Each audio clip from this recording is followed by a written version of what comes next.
Hello guys, నా పేరు Maitra వెంకటమయ్య. Channel ప్రకారం మన ఛానల్ సబ్స్క్రైబ్ చేసుకోకపోతే ఇప్పుడే సబ్స్క్రైబ్ చేసుకోండి. పక్కన బెల్ ఐకాన్ ఆన్లో పెట్టుకోండి. నా ఫర్దర్ వీడియోస్ మిస్ అవ్వకుండా చూడొచ్చు. చాలా మంది చూస్తున్నారు కానీ సబ్స్క్రైబ్ చేసుకోవట్లేదు. So please try to subscribe, click the bell icon also. Hello guys, నేను ఒక కోర్స్ క్రియేట్ చేసిన విషయం మీకు అందరికీ తెలిసిందే కదా, how to become a successful YouTuber and master in YouTube అని. అయితే ఆ కోర్స్ యొక్క స్టార్టింగ్ ప్రైస్ యాక్చువల్గా 3000 రూపీస్ పెట్టడం జరిగింది. అంటే 2999 అయితే పెట్టాను. అయితే దాని గురించి చాలా మంది నాకు ఇన్స్టాగ్రామ్లో పర్సనల్గా మెసేజ్ చేయడం జరిగింది. బ్రో, అంత ప్రైస్ అంటే మేము పెట్టలేకపోతున్నాము, కొంచెం ఎక్కువైంది, సో కొంచెం తగ్గించండి, మాకు కొంచెం డిస్కౌంట్ ఇవ్వండి అని అడగడం జరిగింది. సో వాళ్ళందరినీ కూడా దృష్టిలో పెట్టుకుని ఈ కోర్స్ యొక్క ప్రైస్ అయితే తగ్గించడం జరిగింది. సో ఇప్పుడే దానికి ఒక కోడ్ అయితే క్రియేట్ చేశాను. ఆ కోడ్ పేరు FAN50. మీరు ఎంటర్ చేయాల్సిన పని లేదు, ఆటోమేటిక్గా ఎంటర్ అయిపోతుంది. నేను డిస్క్రిప్షన్లో అండ్ కామెంట్ సెక్షన్లో ఇచ్చిన ఈ లింక్ మీద కనుక మీరు క్లిక్ చేసి చూసినట్టయితే మీకు ఆ కోడ్ ఆటోమేటిక్ ఎంటర్ అయిపోయి కనిపిస్తుంది. సో మీరు ఎవరైనా కోర్స్ తీసుకోవాలనుకుంటే ఇప్పుడు ఆ కోర్స్ తీసుకోండి, 50% డిస్కౌంట్ వస్తుంది. ఈ ఆఫర్ కొద్ది రోజులు మాత్రమే ఉంటుంది, ఎందుకంటే ఈ కోడ్ కొద్ది రోజులు మాత్రమే పనిచేస్తుంది. సో ఎవరైతే తీసుకోవాలనుకుంటున్నారో ఇమీడియట్ గా తీసుకోండి ఆ కోర్స్ ని, లేదంటే ఆఫర్ అయితే మిస్ అవుతారు, మళ్ళీ 3000 రూపీస్ పెట్టి కొనుక్కోవాల్సి ఉంటుంది. అండ్ ఎవరైతే ఈ యాడ్ ని చూస్తున్నారో వాడు కూడా కింద కామెంట్ సెక్షన్ లో FAN50 అని కామెంట్ చేయండి, ఎందుకంటే ఈ యాడ్ ని ఎంత మంది చూస్తున్నారో నేను తెలుసుకోవాలనుకుంటున్నాను. సో అందుకని ఇంట్రెస్ట్ ఉన్న వాళ్ళు డిస్క్రిప్షన్ లో అండ్ కామెంట్ సెక్షన్ లో దీని యొక్క లింక్ అయితే ఉంటుంది. ఇమీడియట్ గా దాని మీద క్లిక్ చేసి కోర్స్ తీసుకోండి. ఈ ఆఫర్ కొద్ది రోజులు మాత్రమే, గుర్తుపెట్టుకోండి. సో బేసిక్గా గేమ్ చేంజర్కి సంబంధించిన మళ్ళీ ఒక చిన్న ప్రాబ్లం అయితే ఉందన్నమాట. అది ఏంటనే డిస్కస్ చేద్దాం. అంటే రిలీజ్ డేట్ చుట్టూనే ఆ ప్రాబ్లం ఉంటుంది. సినిమాకి సంబంధించిన కంటెంట్ అయితే మాత్రం టీజర్తో బాగానే మెప్పించింది అందరినీ కూడా. బట్ ఆ రిలీజ్ డేట్ కన్సర్న్ మాత్రం ఇంకా ఉంది. అంటే ఆ డేట్కి వస్తుంది, బట్ ఆ డేట్తోనే ఒక చిన్న కన్సర్న్ ఉంది. సో అదే డీటెయిల్గా డిస్కస్ చేద్దాం. బేసిక్గా ఇది ఫస్ట్ డిసెంబర్ 20కి వస్తుంది అనుకున్నారు. బట్ డిసెంబర్ 20 ప్రాబ్లం అవుతుందని మనం ఆల్రెడీ అనుకున్నాం. ఎందుకంటే కన్నడ ఇండస్ట్రీ నుంచి యూఐ మూవీ వస్తుంది ఉపేంద్ర గారిది, తమిళ నుంచి విడుదల పార్ట్ 2 వస్తుంది, అండ్ ముఫాసా మూవీ వస్తుంది. అది మహేష్ బాబు గారు తెలుగులో ఇచ్చారు, షారుఖ్ ఖాన్ గారు హిందీలో ఇచ్చారు voice over. So all over India మనకి మల్టీప్లెక్స్లో మ్యాక్సిమం లాగేస్తుంది. సో డెఫినెట్గా మనకు కొంచెం ఇబ్బంది అవుతుంది, మనకి నార్త్ బెల్ట్లో స్క్రీన్స్ కష్టమైపోతుందని కూడా ఆల్రెడీ డిస్కస్ చేసుకున్నాం మనం. సో ఆ డేట్కి అది రాకపోయినప్పుడు ఓకే ఫోన్లో నెక్స్ట్ ఏదైనా మంచి డేట్ చూసుకొని వస్తే బెటర్ అనుకున్నాం. అండ్ దానికి తగ్గట్టుగా వాళ్ళు జనవరి 10th అయితే చూస్ చేసుకున్నారు. జనవరి 10th అనేది మన దగ్గర చాలా మంచి డేట్, హిందీలో కూడా మంచి డేటే. ఎందుకంటే జనవరి 10th, 11th, 12th ఆ తర్వాత మనకి పొంగల్ సెలవులు అనేవి స్టార్ట్ అవుతాయి. సో ఫస్ట్ వీకెండ్ తర్వాత మనకి పొంగల్ హాలిడేస్ ఎప్పుడైతే స్టార్ట్ అవుతాయో అప్పుడు ఆటోమేటిక్గా మనకి ఇంకా అది బెస్ట్ డే. ఎందుకంటే మనకి 7 రోజుల పాటు లాంగ్ వీకెండ్ దొరికినట్టే ఆల్మోస్ట్. అంత పెద్ద లాంగ్ వీకెండ్ ఇంకెక్కడ దొరుకుతుంది చెప్పండి. సో చాలా అంటే చాలా మంచి డేట్ అది. కాకపోతే ఏమంటే ఇప్పుడు తెలుగులో ఆ టైంలో మంచి కలెక్షన్స్ వస్తాయి. ఎందుకంటే 10 Friday, 11 Saturday, 12 Sunday, and 13 Monday. ఆ తర్వాత మనకి సంక్రాంతి, భోగి, సంక్రాంతి, కనుమ, ముక్కనుమ ఇవన్నీ కూడా ఉంటాయి. మొత్తం అన్ని సెలవులు ఉంటాయి. సో ఫ్యామిలీస్ అందరూ కూడా సినిమాకి వెళ్ళడానికి ప్రియారిటీ ఇస్తారు కాబట్టి ఒక 7 రోజుల వరకు నాన్ స్టాప్ గట్టి కలెక్షన్స్ అయితే వస్తాయి మూవీకి, అందులో నో డౌట్. కాకపోతే అదే డేట్కి ఇప్పుడు ఏమవుతుందంటే తమిళనాడులో విడమయార్చి సినిమా రిలీజ్ అవుతుంది. విడముయార్చినా మాయూర్చినా ఏదో దాని పేరు, ఒక్క నిమిషం ఆగండి. విడమయార్చి సినిమా రిలీజ్ అవుతుంది ఆ రోజు, అజిత్ గారిది. సో అజిత్ గారి సినిమా రిలీజ్ అవుతున్నప్పుడు ఏమవుతుందంటే మ్యాక్సిమం థియేటర్స్ ఆయనకే వెళ్ళిపోతాయి. అంటే ఇంకా మరి అక్కడ ఆయన కూడా పెద్ద హీరో కాబట్టి డెఫినెట్గా ఆయనకి చాలా హ్యూజ్ లెవెల్లో కలెక్షన్స్ ఉంటాయి, హ్యూజ్ లెవెల్లో ఓపెనింగ్స్ ఉంటాయి. సో అవి ఎవరు వదులుకోవాలనుకోరు కదా, సో ఆ ఓపెనింగ్స్ అవన్నీ కూడా. సో అందుకని డెఫినెట్గా వాళ్ళు చాలా హ్యూజ్ లెవెల్లో రిలీజ్ చేసుకుంటారు. సో ఒక 90% ఆఫ్ థియేటర్స్ దానికి వెళ్ళిపోతాయి. ఒక 5 to 10% ఆఫ్ థియేటర్స్ మాత్రమే గేమ్ చేంజర్కి వచ్చే ఛాన్స్ ఉంది. అది ఏంది మళ్ళీ తమిళ్ అండ్ తెలుగు రెండిటికి కలిపి నాకు 5 to 10% ఆఫ్ థియేటర్స్ మాత్రమే వచ్చే ఛాన్స్ అయితే ఉంది. సో మరి విడమయార్చి ఒకవేళ తెలుగులో రిలీజ్ అయితే చెప్పలేం మనం, అవుతుందని అనుకుంటున్నాను నేను మ్యాక్సిమం. ఒకవేళ రిలీజ్ అయినట్టయితే దానికి ఇక్కడ తక్కువ వస్తాయి, ఎందుకంటే దిల్ రాజు గారు కాబట్టి అసలు ఆయన వదలడానికి ఇష్టపడరు ఆయన. సో ఒక 95 నుంచి 98% ఆఫ్ థియేటర్స్ గేమ్ చేంజర్కి వెళ్తాయి. ఒక 2 నుంచి 5% ఆఫ్ థియేటర్స్ మాత్రమే విడమయార్చికి అయితే వస్తాయి. ఏది 10వ తారీఖున రిలీజ్ అవుతుంది. అయితే గుడ్ బ్యాడ్ అగ్లీ బేసిక్గా ముందు 10వ తారీఖు వస్తుంది అన్నారు, బట్ గుడ్ బ్యాడ్ అగ్లీ ఇప్పుడు ఆల్మోస్ట్ పోస్ట్పోన్ అయిపోతుంది. ఎందుకంటే 2 సినిమాలు ఒకటేసారి ఒక హీరో వస్తే కరెక్ట్ కాదు కదా. సో అందుకు నాకు తెలిసి అంటే విడమయార్చి వస్తుంది పొంగల్ 2025 అని చెప్పారు కాబట్టి డెఫినెట్గా గుడ్ బ్యాడ్ అగ్లీ అయితే రాదు. గుడ్ బ్యాడ్ అగ్లీ తర్వాతకి పోస్ట్పోన్ అవుద్ది, ఒక 2-3 months గ్యాప్ ఇస్తారు కదా మరి. సో ఒకవేళ ఏమో వాళ్ళు మైత్రి వాళ్ళు లాస్ట్ టైం ఒకటి చేశారు గుర్తుందా, అదేనది వాల్తేరు వీరయ్య, వీరసింహారెడ్డి 2 వాళ్ళే ప్రొడ్యూసింగ్, 2 ఒకటేసారి రిలీజ్ చేశారు ఒకరోజు గ్యాప్లో.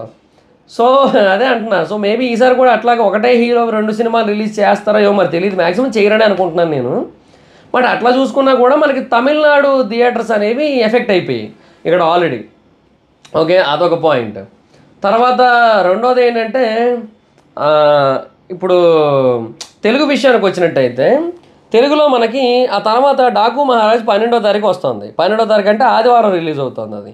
సో మనకి ఒక 2 రోజుల పాటు థియేటర్స్ ఉంటాయి ఖచ్చితంగా గేమ్ చేంజర్కి. కానీ ఆ తర్వాత అట్లీస్ట్ 50% అయినా సరే అటు వెళ్ళిపోతాయిగా, అది కూడా ఉంటుంది కదా కన్సర్న్. సో అదొక పాయింట్ ఉంటుంది. అంటే థియేటర్ని డిస్ట్రిబ్యూట్ చేయడం కూడా చాలా కష్టమైపోద్ది ఆ టైంలో, అదొక పంచాయతీ ఉంటుంది. తర్వాత సంక్రాంతికి వస్తున్నాం సినిమా వెంకటేష్ గారిది 14వ తారీఖు వస్తుంది. సో అది మనకి ఎప్పుడు వస్తున్నట్టు అప్పుడు, అది 14వ తారీఖు అంటే ఎంత 11, 12 అంటే ట్యూస్డే రిలీజ్ అవుతుంది అది. So I think for the first time అనుకుంటా ట్యూస్డే రిలీజ్ చేయడం మన దగ్గర. సో ట్యూస్డే రోజు వస్తుంది అది.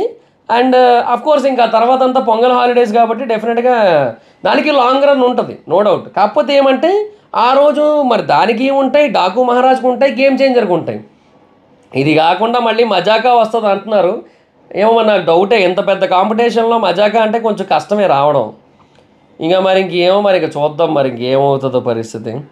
సో మజాకా రాదేమో అనుకుంటున్నాను. ఒకళ్ళు వస్తే అది 14 కానీ 15 కానీ వస్తుందంట. సో ఏందో పరిస్థితి సార్, అట్లా మజాకా రాదని అనుకుందాం. So game changer, Daaku Maharaj, సంక్రాంతికి వస్తున్నాం. సో 3 పెద్ద సినిమాలు వస్తున్నాయి. సో వీళ్ళు సంక్రాంతికి రావడం వల్ల ఏమైపోయిందంటే వేరే సినిమాలు పెద్దవి కూడా వచ్చేసరికి థియేటర్లు షేర్ అయిపోతాయి. ఇప్పుడు నేను ఏమన్నా అంటే ఇప్పుడు సలార్ డిసెంబర్లో రిలీజ్ అయింది. సో ఆ టైంలో మనకి ఎక్కడ షేర్ అవ్వలే. అట్లా కల్కి రిలీజ్ అయింది, షేర్ అవ్వలే. దేవరా రిలీజ్ అయింది, అవ్వలే. ఇప్పుడు పుష్ప 2 అవుతుంది, అవ్వట్లా. సో గేమ్ చేంజర్కి మాత్రం థియేటర్లో షేర్ అయిపోయే ప్రాబ్లం ఉంది. అంటే ఇప్పుడు ఎంత చూసుకున్నా అయ్యే థియేటర్లు ఉన్నాయి మనకి. ఇప్పుడు అన్ని ఆ సలార్ ఎన్నిట్లో రిలీజ్ అయిందో ఇది ఇప్పుడు అన్ని థియేటర్లు ఉన్నాయి. అప్పుడు ఎన్ని ఉన్నాయి, ఇప్పుడు అన్నీ ఉన్నాయి. కల్కి టైంకి ఎన్ని థియేటర్లు ఉన్నాయి, ఇప్పుడు అన్నీ ఉన్నాయి.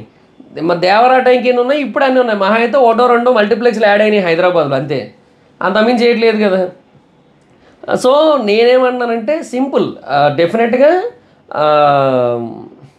అది గేమ్ చేంజర్కి థియేటర్స్ ఇష్యూ అనేది ఖచ్చితంగా వస్తుంది. అంటే వాళ్ళు ఎక్స్పెక్ట్ చేసిన థియేటర్లు 2 రోజులే ఉంటాయి, ఆ తర్వాత ఉండవు తెలుగు స్టేట్స్లో. తర్వాత డాకు మహారాజ్కి వెళ్తాయి.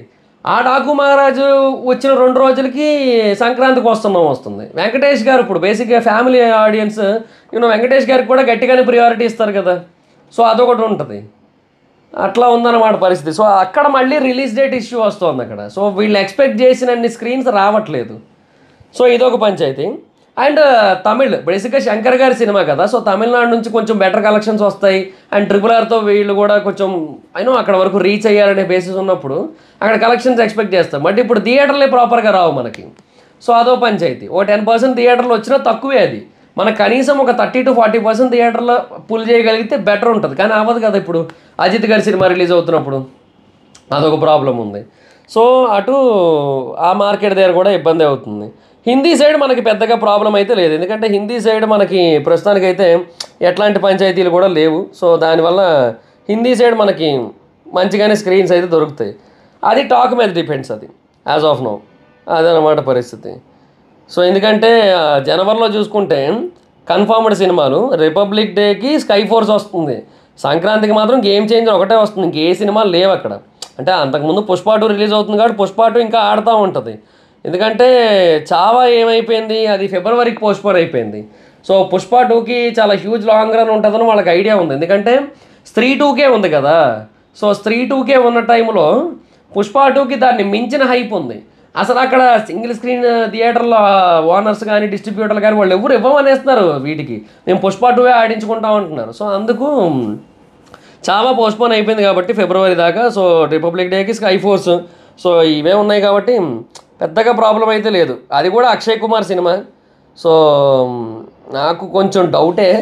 సో అందువల్ల ఏంటంటే మనకి అప్పుడు కూడా థియేటర్లు ఉంటాయని నమ్మకం ఉంది నాకైతే మాత్రం. So game changer Hindi side problem అయితే లేదు, కానీ తెలుగు అండ్ తమిళ సైడ్ అయితే ప్రాబ్లం ఉంది.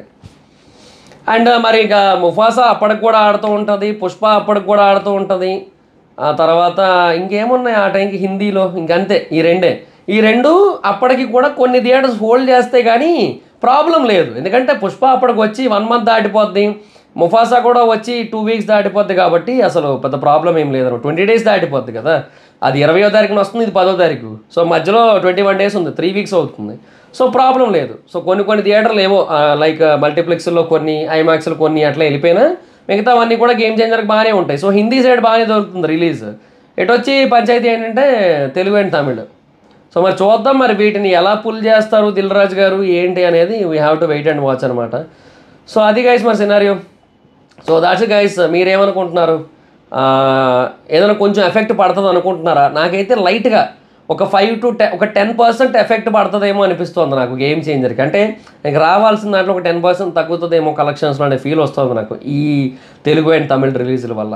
అంటే తమిళ్లో అది కామన్ అట్లీస్ట్, బట్ తెలుగులో కొంచెం ఇబ్బంది కదా అని ఫీల్. సో అది మరి సినారియో. అండ్ అక్కడ కూడా ఏవి లేని టైంలో వచ్చి ఉంటే బాగున్నాయేమో, బట్ సంక్రాంతికి అక్కడ కూడా వస్తారు కదా. సో అది ప్రాబ్లం. సార్ మరి మీరేమనుకుంటున్నారు? నేనైతే ఒక 10% ఎఫెక్ట్ అవుతుంది అనుకుంటున్నాను నేను గేమ్ చేంజర్ కలెక్షన్స్ ఈ రిలీజుల వల్ల, తమిళ అండ్ తెలుగు మార్కెట్స్ వల్ల. సో మీరేమనుకుంటారు అనేది కింద కామెంట్ సెక్షన్లో చెప్పండి. So that's guys, this is the video. Video కానీ మీకు నచ్చినట్లయితే లైక్ చేయండి, వీడియో షేర్ చేయండి. ఇప్పుడు కానీ మన ఛానల్ సబ్స్క్రైబ్ చేసుకోకపోతే ఇప్పుడే సబ్స్క్రైబ్ చేసుకోండి. పక్కన బెల్ ఐకాన్ ఆన్లో పెట్టుకోండి. నా ఫర్దర్ వీడియోస్ మిస్ అవ్వకుండా చూడొచ్చు. చాలా మంది చూస్తున్నారు కానీ సబ్స్క్రైబ్ చేసుకోవట్లేదు. So please try to subscribe, click the bell icon also. నా ఇన్స్టాగ్రామ్ ఐడి జబర్దస్త్ మైత్రం, అక్కడ వచ్చి ఫాలో అవచ్చు. థ్యాంక్ యూ సో మచ్ గా. బాయ్. Next video. బాయ్.